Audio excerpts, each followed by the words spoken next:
Artinya membiarkan Palestina tidak merdeka sama dengan membuka pintu Bani Israel untuk menjajah seluruh Arab dan dunia Islam.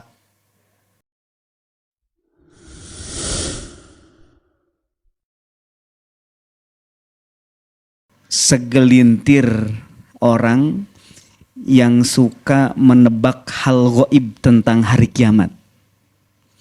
Hari kiamat itu kan hal yang gaib. Tanda-tandanya pun juga gaib.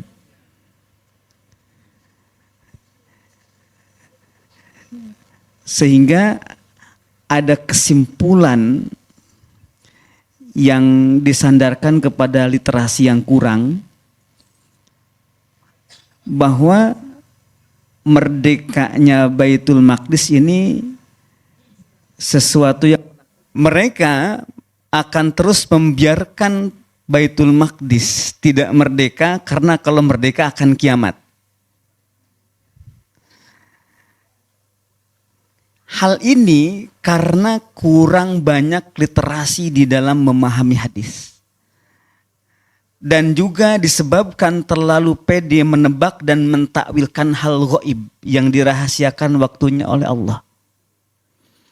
Hadisnya itu dalam riwayat Bukhari dan Muslim, Nabi hanya mengatakan la taqumus sa'atu hatta tuqatil yahuda al-hadis, tidak akan terjadi kiamat sampai kalian memerangi Yahudi. Tidak menyebut Palestina sedikit pun. Tidak menyebut Baitul Maqdis sedikit pun. Dan tidak menyebut bahkan Israel sedikit pun. Di situ. Lalu kenapa kok tiba-tiba penafsirannya jadi ke kasus Palestina sekarang, dan kalau merdeka menjadi kiamat? Hal itu tafsirnya kalau kita melihat literasi yang banyak dari syarah-syarah dari para ulama, maka di antara kejadian menjelang hari kiamat itu memang orang-orang Yahudi itu akan menguasai seluruh dunia. Jadi peperangan bukannya terjadi di Palestina tapi di Indonesia juga. Semuanya. Palestina hanya tempat yang didahulukan oleh Bani Israel. Artinya membiarkan Palestina tidak merdeka sama dengan membuka pintu Bani Israel untuk menjajah seluruh Arab dan dunia Islam. Itu baru namanya kiamat tuh. Kalau Palestina tidak merdeka, itu baru tanda kiamat. Kemudian juga ada hadis yang perlu saya taklik juga. Umranu Baitul Maqdisi kharabu Yathrib. Makmurnya Baitul Maqdis, hancurnya Yathrib, Madinah.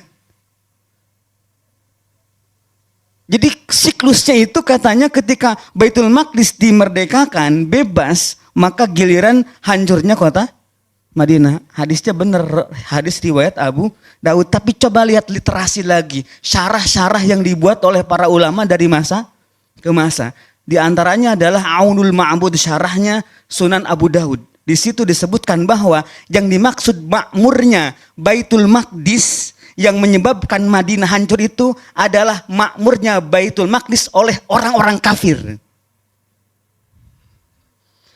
Artinya kalau Baitul Maqdis takluk kepada orang kafir dan makmur oleh orang kafir, maka saat itu Madinah akan hancur. Artinya justru kalau kita diam, tidak memerdekakan Baitul Maqdis, maka tunggu saatnya Madinah pun akan sama dijajah oleh mereka. Bukannya sebaliknya, aku nggak maulah merdekain Baitul Maqdis karena takut nantinya kalau merdeka Madinah jadi hancur. Demi menyelamatkan Madinah, biarkan Baitul Maqdis dijajah.